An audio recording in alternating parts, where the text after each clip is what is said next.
most popular person, an author, to come and speak at Dartington this week. And it's an absolute pleasure to be here introducing him.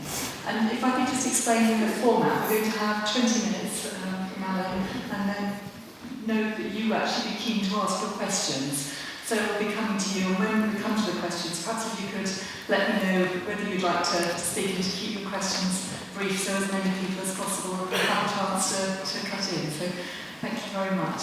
So without any further ado, I should introduce myself as well. I'm Sarah Wollaston, I'm the local MP, and it's an absolute delight to be here with my wonderful colleague, Alan Johnson. And I have to say, the last thing I usually want to do is read a political book, because it feels a bit like a busman's holiday.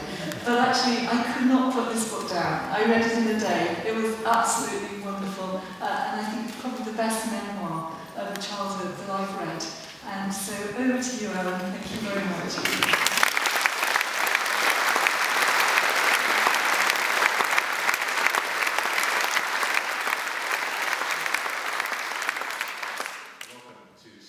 Saturday morning surgery. When I was health secretary, we had a hell of a job getting GPs to work on Saturdays.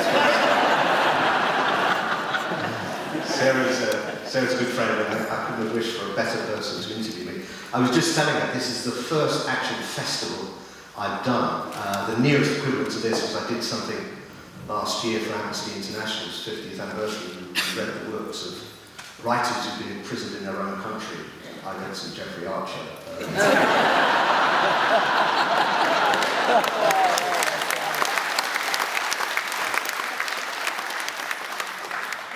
But it's so nice to have the opportunity just to speak for a little while about this boy, but to listen to you and to interact and to have some conversation with you about the book or about anything else. When I stepped down from frontline politics, there was interest in an Alan Johnson book, and my agent looked at all these different options that were coming in. I mean, I've kept a diary since I was about 26, but, saying today I delivered to number 6 Arcadia Avenue, public's attention.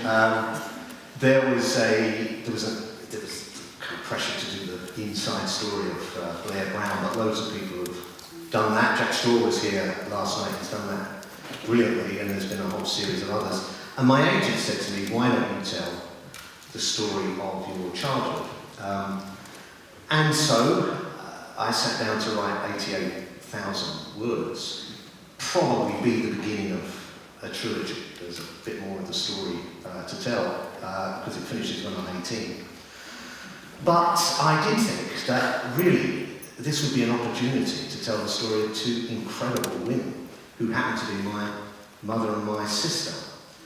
And many of you would have read the book, but basically the story is this. My mother was born in Liverpool, her father was Scottish, her mother was Irish.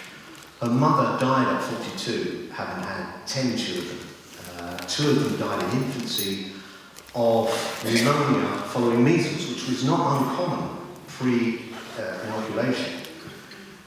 So she had this, she was the second eldest. Her father was a tyrant, saw that she was a clever girl, drove her to try and pass this scholarship. And I think the pressure on her as well as looking after her mother died, looking after the rest of the family, it made her ill. She had rheumatic fever when she was young. And that probably led to this heart complaint called mitral stenosis, which is now something that no one has to worry about. It's quite a simple operation. But then it took a long time to diagnose it, and then she ended up having one of these pathfinder operations to try and cure it. So this pressure to pass the scholarship was on her. She passed, but her father, my grandfather, then wouldn't pay the money for the uniform to send her to the school, so she never got to release that enormous potential that she had. So when she was 19, she moved to London to join the NAFI, the Navy Army Air Force Institute, which did all the kind of servicing and food and catering and everything for the armed forces, to get away from Liverpool. She met my father, Steve Johnson, who was a pianist, a very good pianist. He used to play with white gloves and was indeed offered a job by Bert Ambrose, the great band leader of the time who worked with Vera Lynn. But my father had this huge skill. He could listen to a piece of music and reproduce it. Amazing, but he could never read music. And Bert Ambrose said, you have to learn to read music. That was too much like hard work for Steve, my father, so he missed the big opportunity of his life. It's fair to say that Steve, someone said in one of the reviews that the word feckless could have been invented from my father. So my mother actually was engaged to a soldier, and her name was Lillian May. His name was Willie Dance, and so Willie Dance, no, but Lillian May. The humour of the 1940s. But he died in action, so she fell for the charms of Steve, and they came to live in this place in London that's actually been captured by this great photojournalist, Roger Main, called Southern Street. Now, the term Notting Hill is now used as a generic term. This wasn't where Hugh Grant lived, or Julie Roberts, I have to tell you. I mean, this was actually Kensington Town, North Kensington, but it's become known as Notting Hill. And Southern Street was condemned as unfit for human habitation in the 1930s. We were humans and still living there in the 1950s. And Southern Street and the streets around it were built very cheaply in the middle of the 19th century for a population drift to the west that actually never happened. So they were poorly built in the first place. By the time we moved into them, 20 years after they'd been condemned, they were awful buildings. Now, many of you would have had similar experiences. It wasn't unusual to be in the slums. These were probably the worst slums in London. Indeed, the 1951 census showed that whereas for London as a whole, a density of more than 2 people for every room was about 2.5% of the population lived like that. In this Golden Ward, which is where Southern Street was, it was 12.7% of the population. And that was before Rachman came on the scene, determined to exploit West Indian immigrants and drive them into cheap houses, as many as he could, to a room which lit the spark that led to Notting Hill race riots in 1958. So Lily and Steve ended up in 107 Southern Street. Steve would go off, immaculately dressed, to play the piano every night at the pubs and clubs. He would come back early hours in the morning. He would beat my mum up when he was drunk. He would give her no money worth talking about because he gambled away more than he earned, probably. And my mother had to struggle through that with this heart complaint. So she went to char and clean for the posh houses, and some very nice people actually. You read the book, some of the things they did for us, well, I'll tell you that in a second, were extraordinary. But she shouldn't have been working like that with her heart complaint, but she was forced to. Steve, having left in 1951, having fathered a child, a half-brother I'd never met, came back, unfortunately, went again for good in 1958 with the barmaid from the Lads of the Village pub. You see why this is a good story. He ran off with someone from the Prince of Wales, the Lads of the Village pub. And that was the last we saw of Steve. And I say in the book, and you know, everyone's got a story to tell. You might have had similar experiences to this.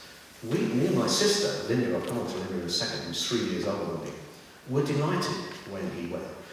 And just to give you just a taste of that, there's a story in the book which tells you a lot about Linda and a lot about Steve. She was 10, I was 7. My mum went into hospital yet again for this heart complaint. She was always in and out of hospital. And so it was Christmas, and he went shooting in over Christmas. We had this hamper that we paid a couple of pence towards every week that Lily might have. Incidentally, I call her Lily in the book, really because I'm trying to be her biographer.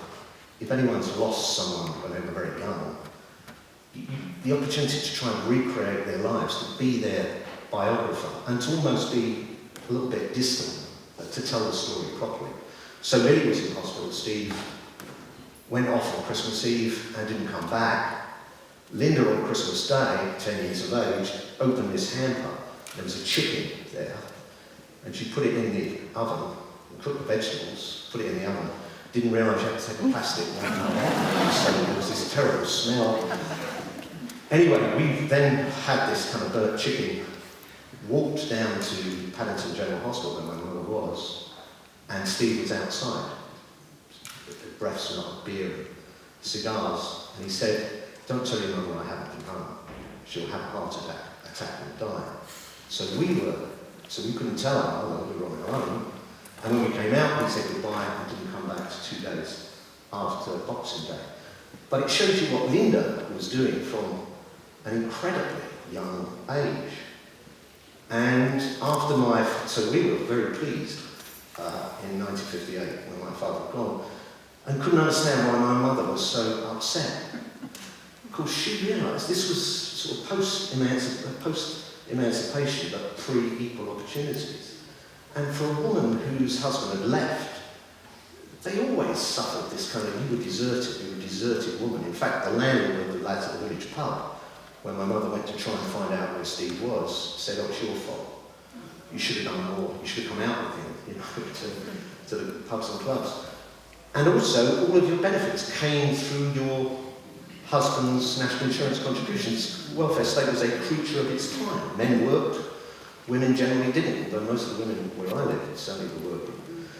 So she realised that it wasn't just an escape from a terrible past, it was the start of another phase of a very difficult life.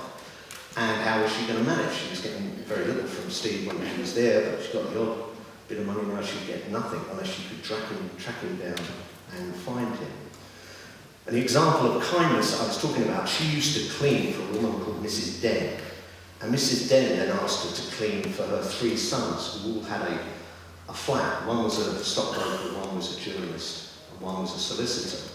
And she used to clean for them as well. And she thought the flat was empty one day. And she was so much in despair, she just sat in the bed and cried. Unbeknown to her, one of the brothers had come back and heard her crying. And he was the journalist. And she said, "Look, unless I can find where Steve is, I can't start any kind of proceedings to get some maintenance for the kids, all of this." So he helped her, and he rang the lads at the village pub and said, "I need to know where the woman that you've run off with, Vera, lives." And this landlord said, "I don't know where she lives." He said, "That's a shame because I'm from the insurance company and she's been left some money. All we can find is where she works. We haven't got her home address." So he came back, gave him her home address. He then went to this place in Dulwich where Steve was living, knocked on the door. Steve came to the door, denied. He said, "You're Stephen Johnson." Said, "No, I'm not." He had this photograph that Lily had given him, pinned him down. The journalist did that, and the solicitor worked pro bono for the divorce settlement. So that's part of the story I wanted to tell.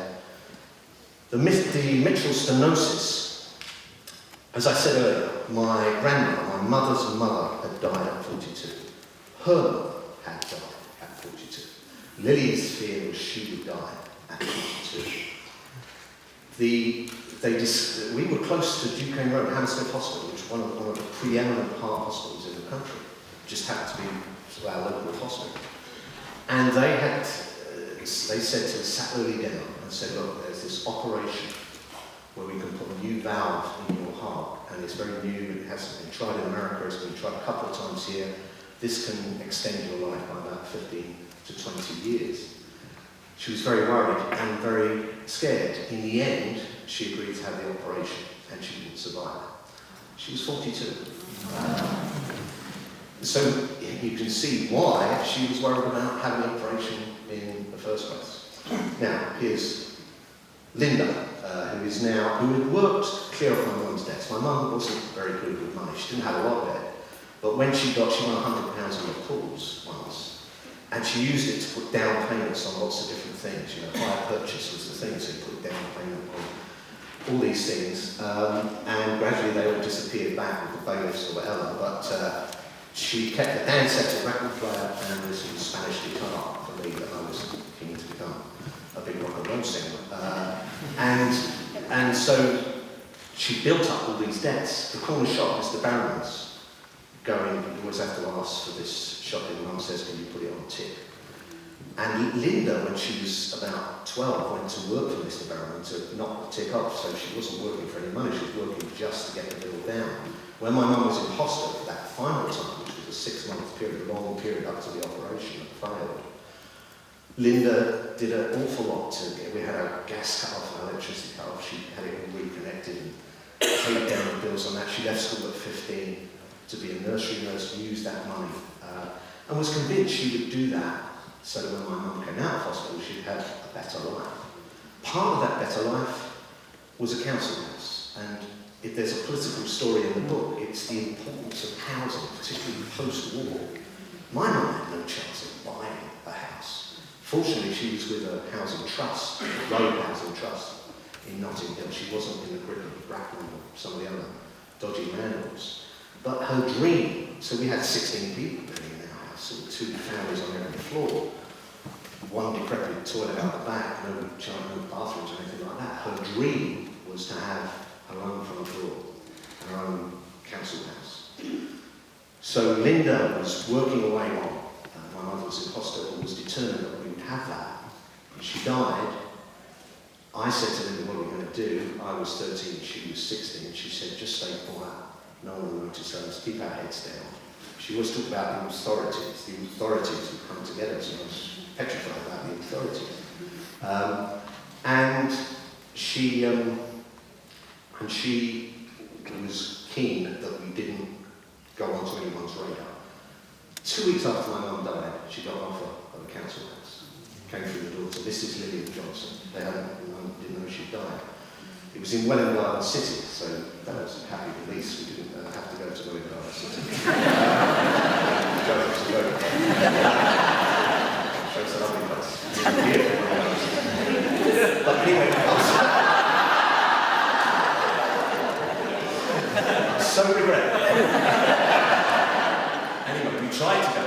So Linda marches round to the council to say, having known that we've been discovered, said, okay, my mother's dead, and she died 2 weeks ago.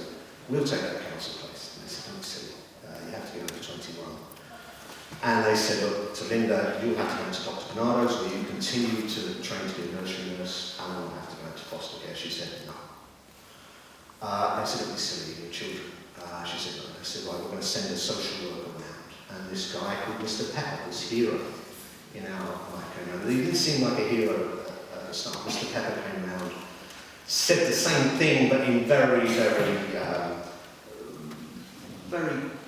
I suppose, pleasant ways. Look, you've done a lot, but you just cannot, you don't understand, you cannot have a council place to yourselves. People are queuing up for council places. You can't give one to a kid of 16 and a kid of 13. So he said, you'll have to take up this offer, Dr. Monroe's. And I remember Linda standing in our front room with her hands on her hips saying, you don't know us. He said something, you can't stay on your own. She said, we've been on our own for donkey's years. And anyway, she gave Mr. Pepper hell. In the end, he reeled out on her, came back and said, okay, I've got you this council house. As long as you get someone who's over 21, who's an LCC resident, London County Council at the time, who can guarantor for you, we'll give you this council place. And so Linda went to look at this council place, and it was terrible. You could think, like 2 kids would be in the worst possible place that there is. And Linda told me afterwards, this place didn't have any doors on because they'd taken the doors off to break it up and burn it for firewood. So she rang Mr. Pepper up. She said, that place you offered us, he said, yes, we're not taking it. She said, you're in no position to take it. You're 16, your brother's 13. She said, well, you go around and look, and if you think your family could live there, you come and tell me. Look me in the eye and tell me. We never heard about that place. Again, we were offered this 11-pit house on the Wordsworth estate in Battersea. It's a masonette indoor toilet.